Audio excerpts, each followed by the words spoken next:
Hola chicos, Historia del Arte y de la Cultura 151. Por fin, después de unos cuantos vídeos sobre el pre-renacimiento, viene el renacimiento italiano. El gran renacimiento. Dice sus características. Dice el renacimiento, bueno, antes te adelanto que también tienes este tema bastante extenso en literatura. Coges la serie de literatura española y podrás ver el Renacimiento. Si quieres abundar más, es decir, profundizarlo y dejarlo bordado en un examen, pues mírate el vídeo de literatura y mírate este o estos que vendrán ahora. Empiezo. El Renacimiento, dice, palabra de una de sus múltiples manifestaciones, el resurgimiento de las artes y de las letras, resurgimiento, renacer de las artes clásicas griegas y latinas. En su sentido más amplio, significa el profundo cambio profundo, que lentamente, en todos los aspectos de la vida, político, económico, social y sobre todo cultural, experimenta la sociedad europea en la transición de la Edad Media a la Edad Moderna. La Edad Moderna, que son tendríamos 2 siglos en esta transición, en esta evolución de la Edad Media a la Edad Moderna, que son los siglos XV y XVI. Pero en sentido más restringido y frecuentemente se refiere exclusivamente al aspecto cultural.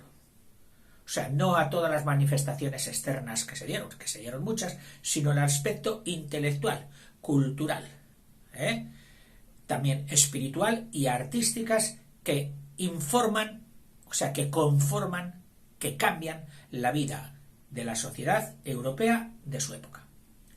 La fuerza más poderosa, que impulsa este movimiento, que dice que es la verdadera savia del Renacimiento, es el resurgimiento de la antigüedad clásica, greco-romana, greca y romana, olvidada o mal comprendida, ambas cosas, yo creo que sí, durante la Edad Media. Literatos y artistas abandonan las fuentes de inspiración antiguas del cristianismo, olvidan los ideales cristianos de la Edad Media para inspirarse en las grandes obras de los maestros griegos y romanos, las cuales a esas obras imitan, tienden a hacer obras como ellos. Esas famosas epopeyas grandes que eran la Ilíada, la Odisea y todas esas, tienden a hacer eso. Los epigramas, las églogas, todos aquellos modelos literarios que habían puesto ya de relieve griegos y romanos, los vuelven a retomar y ellos los hacen a imagen y semejanza.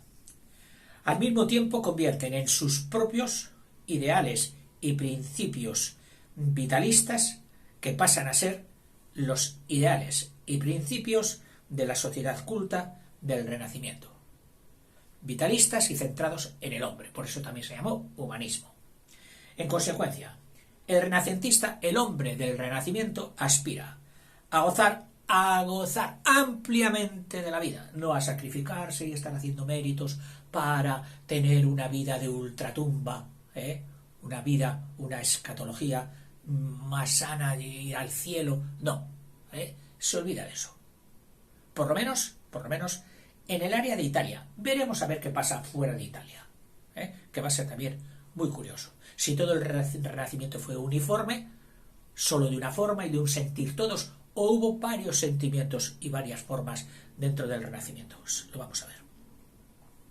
Dice el renacentista, aspira a gozar ampliamente de la vida, el famoso carpe diem, aprovecha el día, aprovecha el momento, carpe diem, de la vida presente, en todas sus múltiples manifestaciones, en todas. Emancipa, independiza su pensamiento de la tutela teológica, emancipa su pensamiento de los clérigos que lo sigan siendo, pero para mi vida no me influirán, y reclama la absoluta libertad de la razón. La revelación, aquello que Dios reveló al hombre en las Sagradas Escrituras y a través de los dictámenes de los papas y todo. No. No lo discuten, sencillamente dicen, no nos guiamos por ello. Yo, mi razón. Absoluta independencia para la razón, para buscar la verdad. Rinde culto a la perfección de la forma. ¡Ah! ¡Qué bonito! ¡Qué bien queda! ¡Qué maravilla! La forma, lo externo, en lo literario y en lo artístico. Y siente un profundo afán de individualismo. Yo no soy ya la Greg, ya no soy el pueblo de Dios, ya no soy el cuerpo místico, yo soy yo. No soy un átomo de un mundo entero. Soy yo, tan importante como el mundo entero. Un individualismo y gloria, y aspira a una gloria personal. Esto lo he hecho yo. Y ponen énfasis y celo de que sus obras lleven siempre su nombre. Y que le aporten un prestigio. No como el escultor maravilloso de una época gótica o romana que nunca puso su nombre. Y son rarísimos los escultores y pintores de la época romana. Que sepamos porque no tenían ambición de la gloria personal. El renacentista sí, quiero destacar y aspiro al fruto de mis obras, si son buenas. En este aspecto el Renacimiento fue un retorno de las letras y los artes a los viejos modelos grecolatinos, como en todo. El despertar de la ciencia moderna supuso ya la ciencia moderna, puesto que ya no iban a buscar las ciencias naturales en la Biblia, ni iban a buscar la medicina en la Biblia, ni iban a buscar la geografía en la Biblia. La buscaban aparte. No iban a buscar si la Tierra era plana, como decía o como se suponía que decía la Biblia. No, ellos iban a buscar la razón, el experimento, la ciencia. Acuérdate de Galileo y toda su aventura. Y el espíritu de invención. Hay que inventar, no está todo hecho. Porque si Dios lo hizo, pero ahí lo dejó para que lo siguiéramos investigando, reinventando, inventando. No que algunos, por haberse pasado en la invención durante la Edad Media, fueran castigados, por salirse de lo que ya existía y de lo que se dijo y de esto. No. Aquí está permitido cruzar todas las fronteras, siempre que se haga de la mano de la razón. El triunfo del espíritu laico sobre el clerical, y el vitalismo, las ansias de vivir sobre la supremacía de la vida de ultratumba. Y fíjate, cuando digo vida de ultratumba, no solo se la achaco al medievalismo, sino que ha habido culturas súper importantes como la mismísima egipcia, que estaba enfocado todo a la vida de ultratumba. Desde que nacía el niño le enseñaban a ahorrar para tener una buena vida de ultratumba. Un buen sarcófago, una buena pirámide, un buen... ¿cómo se llamaban los otros? Los que quedaban bajo tierra. Ahora no me sale el nombre. Bueno, en fin, que lo más importante era el monumento funerario y la vida de ultratumba que se iba a dar. Y toda su vida iba enfocada a eso. Bueno, pues aquí no. Aquí es carpe diem, aprovecha lo que tienes ahora. Hic et nunc, que decían aquí y ahora.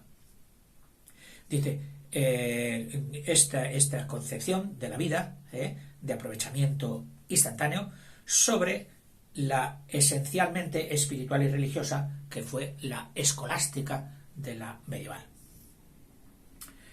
El Renacimiento se inició en Italia. Vamos ahora el dónde. Se inició en Italia.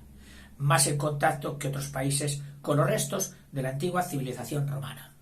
No solo fue por esto, porque hubiera más restos romanos en Italia que en otros países. Otros países tenían suficientes restos romanos también para haberlo hecho.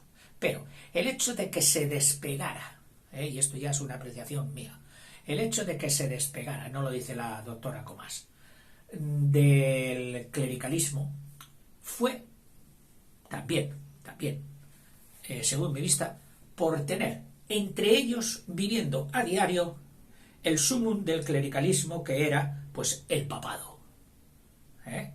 Y las obras reales, el comportamiento real de los clérigos, obispos, prelados y papas tan extendidos y con el ejemplo diario, hicieron que su no santidad, su no perfeccionismo, su falta de sacrificio que se dio,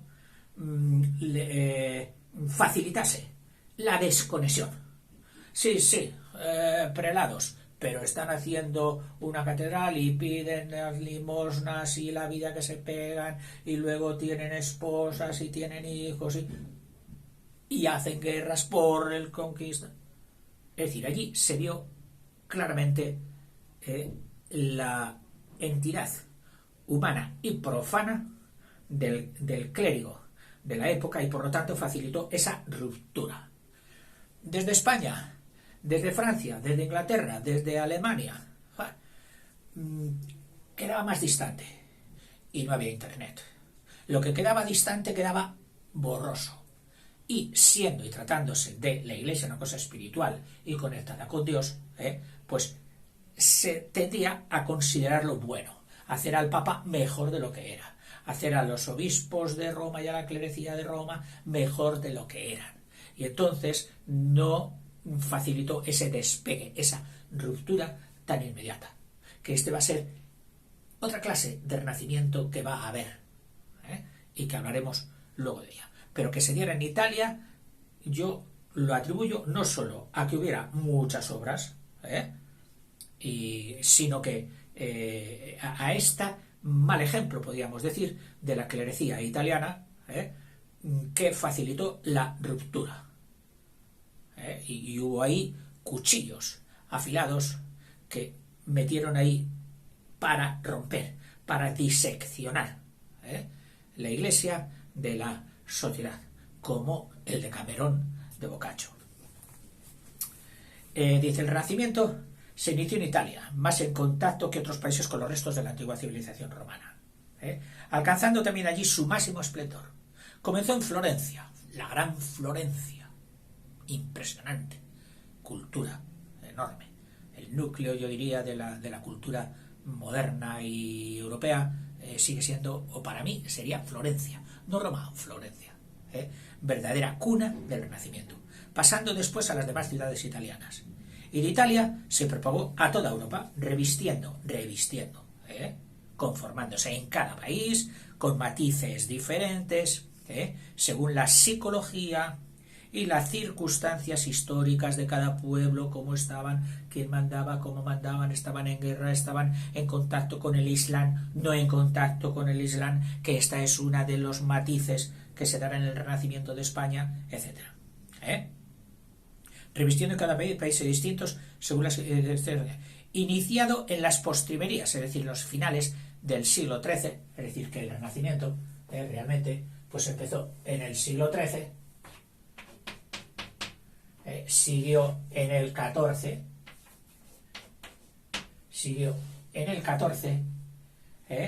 con todo ese prerrenacimiento que hemos estudiado, y sobre todo el siglo XIV, la verdadera época renacentista abarca los siglos XV y XVI, y nos sale pues como una campana de Gauss, donde estaría aquí siglo XV, siglo XVI,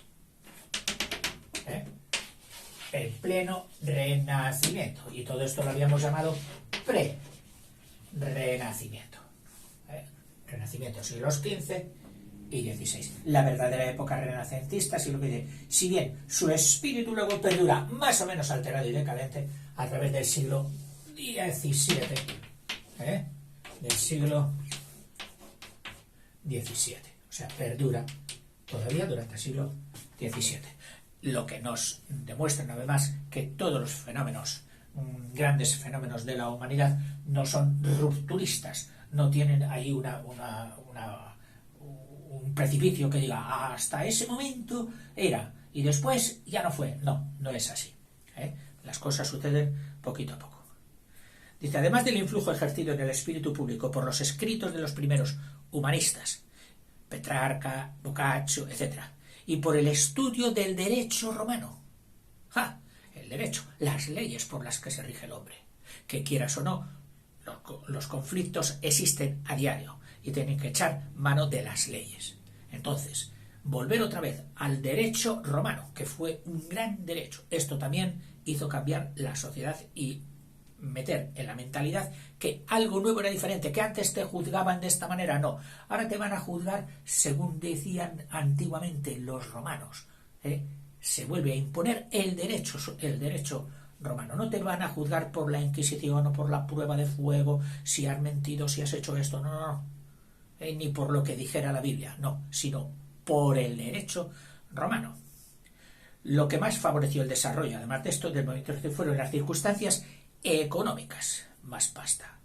Cuando uno está en la miseria, Dios mío, socórreme, utilizamos a Dios como una bomba de bombero, para apagar nuestras debilidades. O esto no lo conozco, que será misterio, Dios, absórbeme. Y todo lo que es misterio que nos lo solucione Dios, en vez de investigarlo nosotros, que es la propuesta científica del Renacimiento. Las circunstancias económicas y político-sociales de la Italia de aquel tiempo. La riqueza que el comercio y la industria habían concentrado en las ciudades italianas durante las últimas centurias medievales. Durante el XIII y el XIV se había acumulado mucha riqueza y en el consiguiente deseo de gozarlas. Es decir, ¿tenemos las riquezas para qué? Para gozarlas.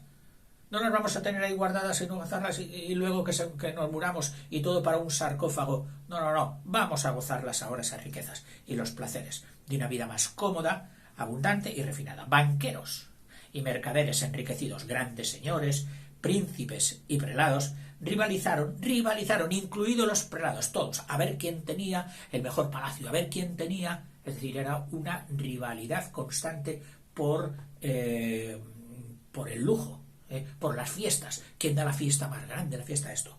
De sus magníficos palacios, escenarios brillantes de fiestas, y en su afán de rodearse de obras de arte.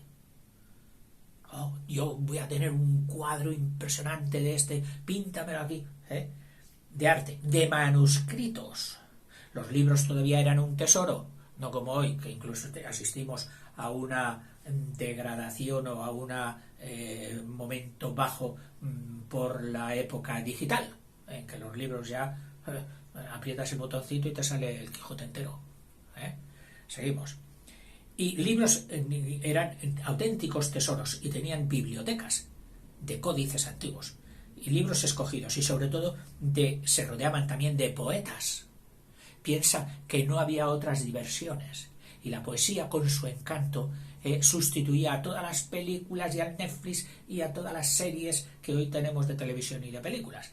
Eran los poetas en directo y artistas que formaban la corte, es decir, el acompañamiento de príncipes y gobernantes. Ellos fueron los nuevos, estos príncipes, gobernantes, mercaderes, banqueros, fueron los auténticos mecenas, protectores del arte, protectores de literatos y artistas, quienes además de ruinas antiguas y fuentes de inspiración en la mitología e historia antiguas, encontraron en Italia un ambiente propicio. Dice, oye, tú eres buen poeta, pero aquí en este pueblo no vas a hacer nada ni en tu nación. Vete a Italia, allí se paga, allí se pondera, allí te valoran. Allí te valoran. Y van a Italia, lógicamente. Era el ideal, el ambiente más propicio para el desarrollo de su ciencia y de su arte. Y una sociedad que les comprendía y les admiraba y les trataba a cuerpo de rey. Lugar destacado. Como mecenas, por ejemplo, ocupan la familia de los Médicis. La familia, esto es un ejemplo, pero un ejemplo muy notorio. La familia o el apellido de los Médicis o Médicis, que fueron padre, hijo y nieto, que se sucedieron. La familia de banqueros enriquecidos que gobernaba en Florencia. Eran los poderes fácticos de Florencia, todos se movían, o lo movían los Médicis, que fue Cosme, el fundador de la dinastía, su hijo Pedro su hijo Pedro y sobre todo su nieto, Lorenzo, Lorenzo de Médicis, llamado el Magnífico, llamado el Magnífico, la gente lo llama el Magnífico, que era culto, refinado, fastuoso, con lujo, que protegió con gran esplendidez las letras que él personalmente cultivaba. Es decir, estaba enganchado a la cultura. Personalmente cultivaba, hacía poesía, escribía, etc. Y las artes. Y su ejemplo fue seguido por los demás gobernantes italianos. Querían ser como los Médicis. Eran la fuente de inspiración y de copia. Ser como los Médicis. ¿Qué poder tienen? No solo tienen poder, sino que han logrado influir y proteger todo. Tienen los mejores artistas, los mejores pintores, los mejores tal, los mejores cual. Son como los equipos de hoy, el equipo tal que tiene los mejores jugadores del mundo. Bueno, pues imagínate que ya no solo tuvieran de fútbol, los mejores de baloncesto, los mejores de balonmano, los mejores de todo. Ese sería un Médicis italiano antiguo. Dice que fueron imitados por los demás gobernantes italianos, principalmente por Alfonso V. Alfonso V, que fue rey de Aragón, es decir, rey de no toda la mitad de la península, pero casi, y rey de Sicilia, y rey de Nápoles, y de toda la parte sur de la bota italiana. Ese fue Alfonso V. Por cierto, que era castellano, nacido en Medina de Campo, un pueblo muy hermoso e importante de Valladolid, pero que luego, por vías de matrimonio de su padre estatal, llegó a rey de Aragón, y siendo rey de Aragón, los últimos 18 años fue también rey de Nápoles, y allí se deslumbró, y dijo, ¡qué maravilla! Y él, personalmente, también como el Lorenzo de Médicis, que fue casi su principal emulador, el que más le copió a Lorenzo de Médicis fue Alfonso V de Nápoles, que le dice de Nápoles, pero que en realidad era de Aragón, y Nápoles estaba dentro de la colonia de Aragón. Y posteriormente, también por otros, además de este Alfonso V, fue uno de los que más influyó en meter toda la cultura y todo el arte que él tenía en su reinado de Nápoles, meterlo también en su reinado peninsular e insular, meterlo en las Baleares, que eran suyas, meterlo en Aragón, con sus partes, con sus sectores de Cataluña, de Valencia, etcétera, meterlo ahí. Es decir, que los españoles gozasen también de este esplendor renacentista. Alfonso V, al que debemos, por lo tanto, mucho. Hubo otros, como Ludovico el Moro, que fue un mecenas que hizo su mecenazgo en Milán, y luego incluso los papas. Aparece Roma. Roma reclama su protagonismo clerical, pero no volviendo al clericalismo, sino metiéndose en la nueva vía, en el nuevo orden de cosas de ser unos mecenas como fueron los Médicis. Es decir, para un papa era un honor parecerse a un Médici de Florencia. Incluso de los más destacados papas, que fueron Julio II y León X, pues este León X es que además era hijo de Lorenzo el Magnífico. Y él, llegado a papa, seguramente también por la influencia del poder de su padre Lorenzo, pues repitió todas, digamos, los supuestos artísticos, ideológicos, etcétera, en Roma.